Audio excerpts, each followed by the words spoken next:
আমি তনুশ্রী, স্ক্রিনে দেওয়া নাম্বারে কোনো অর্ডার পারপাসে যোগাযোগ করতে পারে অথবা ইনবক্স করতে পারে। এটা ছিল পার্ট 2।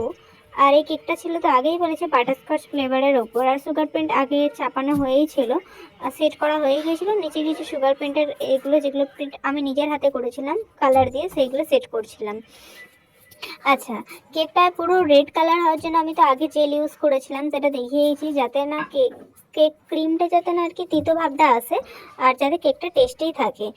ক্রিমে যে কেকটা প্রায় আমার ফিনিশের পথে, আগের পার্টি বলতে গেলে পুরো ফিনিশ হয়ে গেছিলো, এখানে খালি প্রিন্টগুলো আটকানো বাকি ছিল।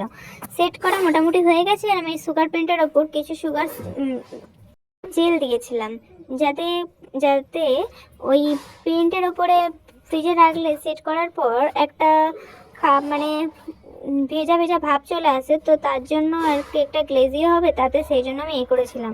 আর কেকটা ছিল ফায়ার কেক, আর তার উপরে ফায়ার করেছিলাম। আর ফ্রিজে সেট করলে তো ফায়ার কেক চলে না, ফায়ার কেক ফ্রিজে রাখলে। তো কেমন হয়েছে অবশ্যই জানিও, ভালো লাগলে অবশ্যই কমেন্ট করো।